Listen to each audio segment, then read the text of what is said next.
जातो मोबाईल नीट. बापूजी देव दसरांजय संघनायक आपल्याला विनंती करेल, आपण त्वरित मैदानाकडे चला. तर मैदान क्रमांक 1 वर पूर्वी सामना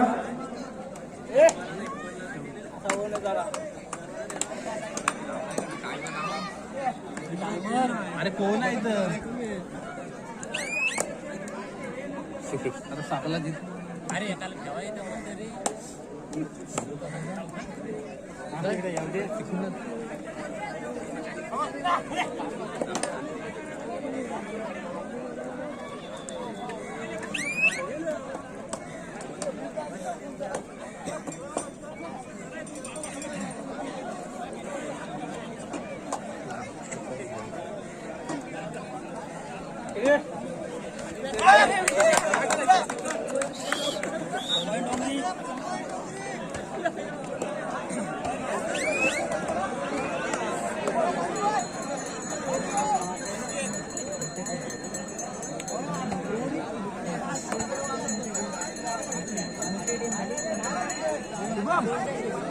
किरणे एकदा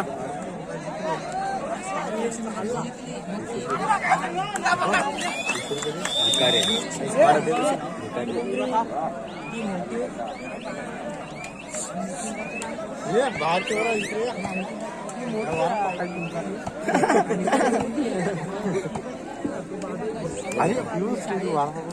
चला. बापूजी देव दसरांजय मित्रांनो, आपण खूप वेळ घेत आहे. मैदान क्रमांक 2 वर खारंबोली संघ हजर आहे. पंच कोण आहेत मैदान क्रमांक 2 वर?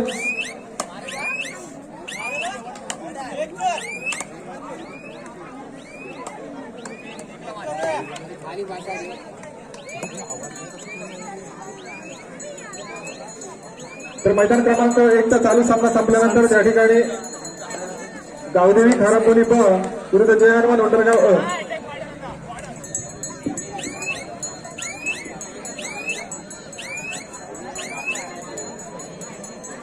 मैदान क्रमांक 1 चा चालू सामना संपल्यानंतर गावदेवी खारंबोली ब जय हनुमान उंडरगाव अ हा सामना होईल.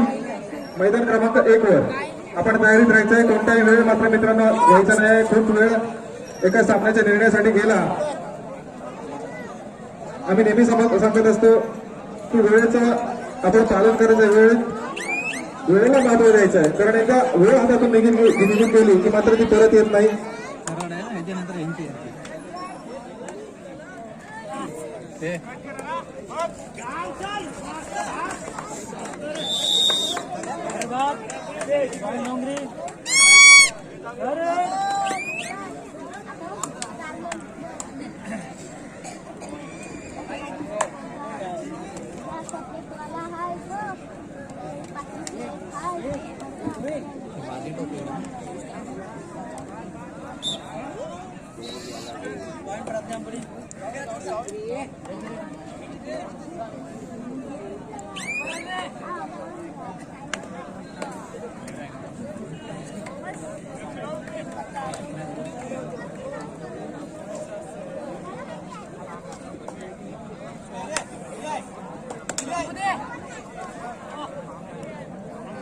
चला दुसऱ्यांदा आपण जरा सहकार्य केलं तर नक्कीच आपण हे स्पर्धा यशस्वीरित्या पार पाडू शकतो. तर अजून बरेच सामने आपल्याला या स्पर्धेतले खेळवायचे आहेत. अजूनही दुसऱ्या फेरीतले सामने चालू आहेत.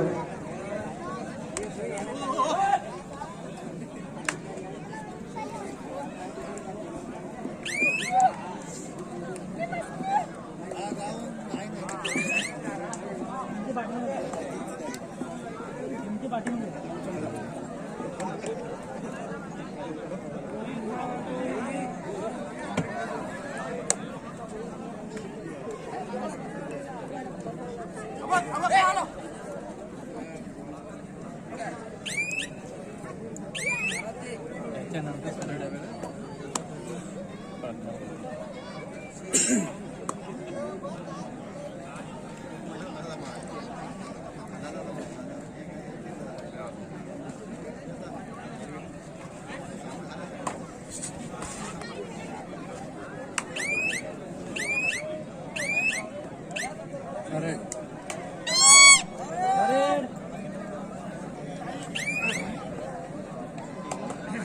चला दुसरा गण खूप वेळ झाला मित्रांनो, आपण जरा लवकर आलात तर बरं होईल, कारण अजून देखील बरेच सामने आपल्याला खेळवायचे आहेत या स्पर्धेतले.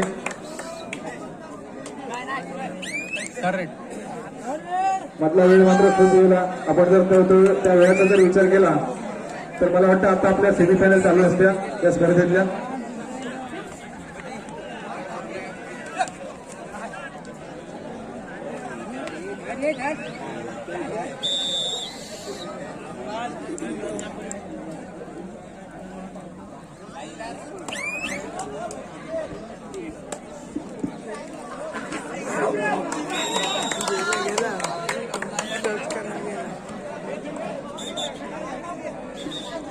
भरघोस असे गेलेले मंडळ क्षेत्र सरांनी धन्यवाद.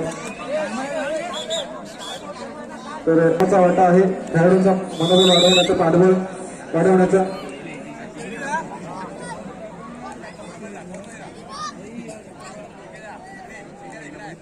तर मैदान क्रमांक 1 वर आपण लढत पाहतोय प्रज्ञा आंबोली विरुद्ध जय हनुमान डोंगरी साई, ज्याने 1 नंबरची जर्सी परिधान केलेली आहे. त्याच्यासमोर 2-2 असं क्षेत्ररक्षण लागले प्रज्ञा आंबोली संघाचं. काही प्रयत्न केल्यानंतर मात्र रिक्त माघारी परंतु त्याला प्रत्यक्ष कल्पेश कांबळे.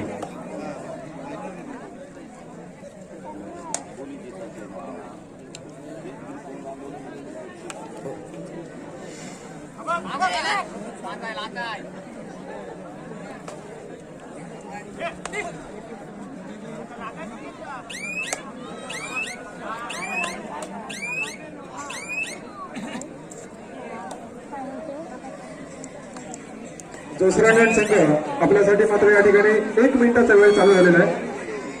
संघनायक संघ प्रशिक्षक आपल्याला विनंती आहे, आपण देखील 1 मिनिटाचा वेळ पाहूनच मैदानाकडे यायचा आहे. जोसरांजन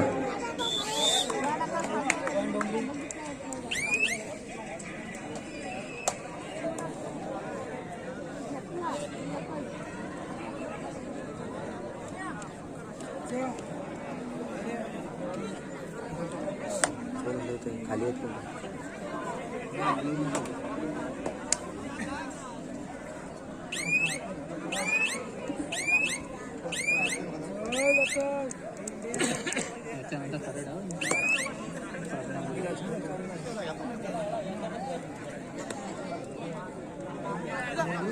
मैदान क्रमांक 2 वर पंच कोण आहेत?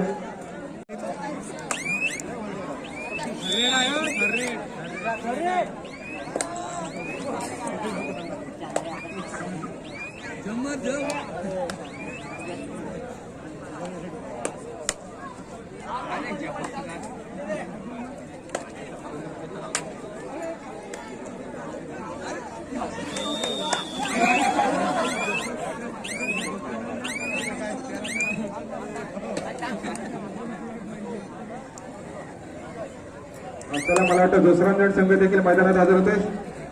त्यांचा मैदान क्रमांक 2 चा देखील सामना चालू करायचा आहे.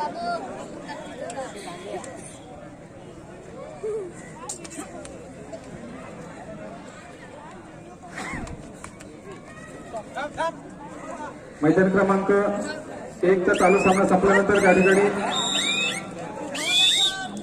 गावदेवी खरांदोली विरुद्ध जय हनुमान उंडरगाव. मित्रांनो, या फक्त स्पर्धेसाठी स्पर्धेत हा विचार करू नका, कारण ही स्पर्धा आपल्याला पुढे जाण्यासाठी ही स्पर्धा आयोजित केली जाते. 3 गुणाची आघाडी ही डोंगरी संघाकडे आहे. मध्यंतरपर्यंत आपण पाहिला चांगला खेळ करून माझ्याकडे पाहायला मिळतो.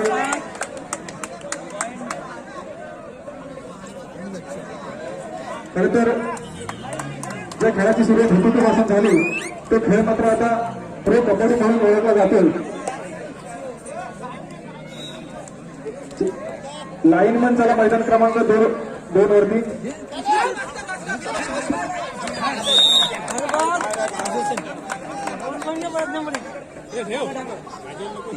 लाईनमन चला मैदान क्रमांक 2 वर. आता मात्र ही स्पर्धा रंगतदार होत चाललेली आहे. ज्यांना ज्या जबाबदारी दिलेल्या आहेत त्यांनी त्या जबाबदाऱ्या मात्र चोख पार पाडायच्या आहेत. कारण एक छोटीशी गोष्ट तर स्पर्धेला गालबोट लावून जाईल. मात्र असं कोणतंही काम आपण करायचं नाही. आपल्याला ही स्पर्धा यशस्वीरित्या सर्वांच्या सहकार्याने आपल्याला या ठिकाणी संपन्न करायची आहे. अनिरुद्ध मात्र अपील करतोय मैदान क्रमांक 1 वर.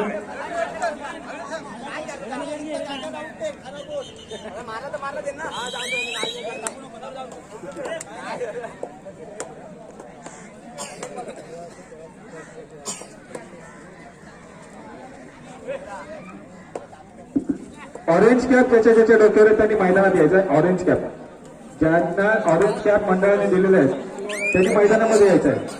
जे प्रेक्षकांमध्ये दिसत आहेत ऑरेंज कॅप नाही मैदानामध्ये यायचा. ऑरेंज कॅप बोले ज्यांना ऑरेंज कॅप आहेत त्यांनी मैदानामध्ये यायचं आहे.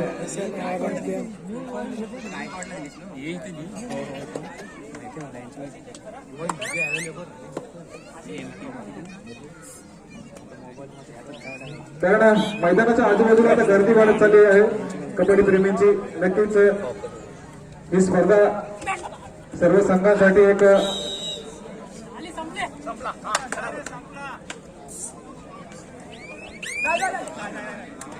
थर्ड आहे बोलत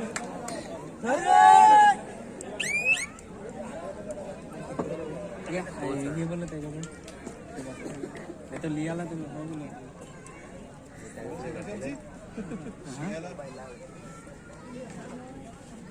सोय एक सुरेश जोडे आपण पाहतो. सुरेश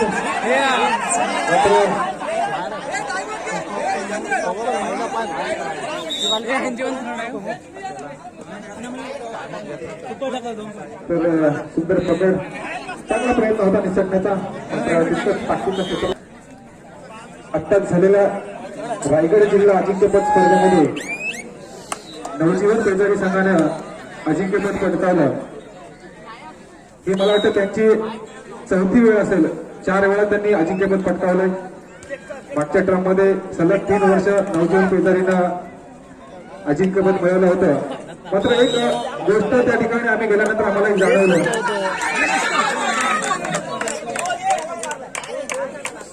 आपल्या पंचक्रोशीमध्ये किंवा तालुक्यामध्ये आपण 12 संघ सोडला तर मुरुड तालुक्याचा एकही संघ त्या स्पर्धेला खेळला आहे. तर ही स्पर्धाच्या वेळेला आपण घेत असतो मित्रांनो. या स्पर्धेतला आपल्याला पुढे जाण्याचा मार्ग असतो. एक स्टेप वरती गेलात की तुमची ओळख होत जाते, तुमचा खेळ सुधारत जातो आणि खेळाचे प्लॅनिंग समजत जातात. तर प्रत्येक स्पर्धा खेळणं गरजेचं आहे मित्रांनो. आपल्याला जर घडायचं असेल, कबड्डी खेळ सुधारायचा असेल, आपल्याला कबड्डी क्षेत्रातून जर पुढे जायचं असेल तर मात्र एक स्पर्धा ही वेगवेगळ्या पद्धतीची खेळायला लागली. पंचक्रोशी लेवलमध्ये, तालुका लेवलमध्ये किंवा जिल्हास्तरीय कबड्डी स्पर्धा खेळावी लागेल. त्यातूनच अनुभव मिळतो मित्रांनो. तर या सगळ्या गोष्टी देखील विचार करणं गरजेचं आहे. ज्या वेळेला स्पर्धेतून संघ बाद होतो त्यातून विचार केला पाहिजे. तर कबड्डी खेळ असा आहे की तुम्हाला मेहनत खूप करावी लागणार आहे. फक्त पंचक्रोशी मर्यादित न राहता जिल्हास्तरीय कबड्डी स्पर्धेपर्यंत मला कशी मजल गाठता येईल, माझ्या मुरुड तालुक्याचा संघ किंवा माझ्या पंचक्रोशीतील संघ रायगड जिल्ह्यामध्ये टॉप 10 मध्ये कसं जाईल याचा देखील विचार करायला पाहिजे. कारण संघासोबत फक्त तुमचं संघाचं नाव नाही तर गावाचं नाव, तालुक्याचं नाव पुढे जात असतं.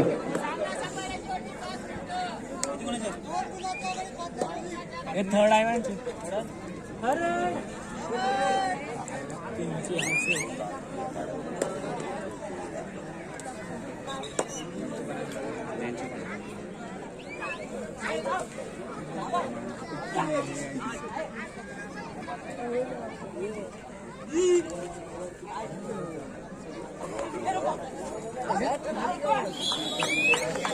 ह्यांची पण थर्ड आहे.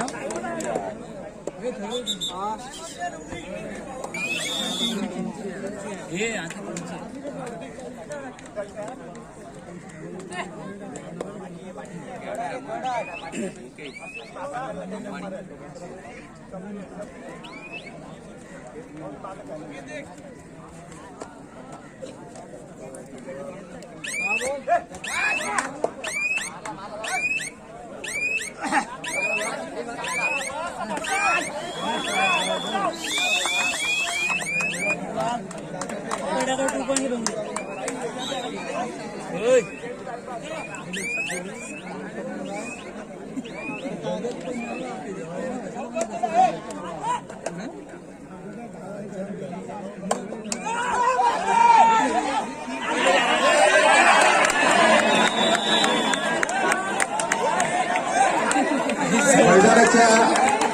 चालू सामना असताना संघनायक चालू सामना असताना आपले पाठीमागे मैदानामध्ये दिसता कामा नये याचा आपल्याला भान पाहिजे.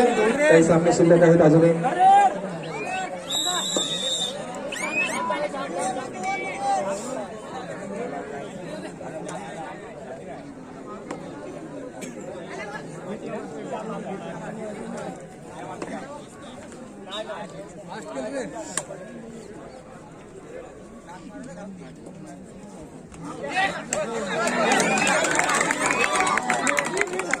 मैदान क्रमांक एकवर मात्र एक तुळशीचा सामना पाहायला मिळतो. जय हनुमान डोंगरी ही लढत पाहता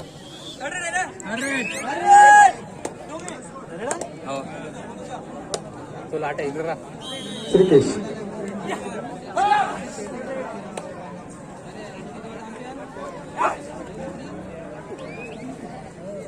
डोंगरी संघाचा एक चढाईपट्टू ज्याने 7 नंबरची जर्सी परिधान केलेली आहे. अतिरिक्त करतोय गडी पास करायचा आणि नक्कीच त्याच्या चढाईला यश मिळतं. मध्यरक्षकाला हात मारून बाद केलाय आणि सामना संपायला काही क्षण शिल्लक आहे. मैदान क्रमांक 1 वर ज्या संघाला मी पुकार दिलेले त्यांनी लगेचच मैदानाचा ताबा घ्यायचा आहे.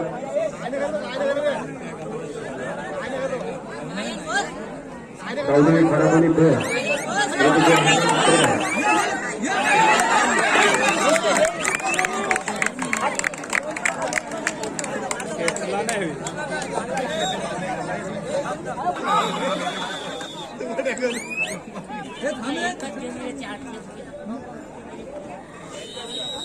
तर मैदान क्रमांक 1 वर मात्र एक चतुर्थीची लढत पाहायला मिळते.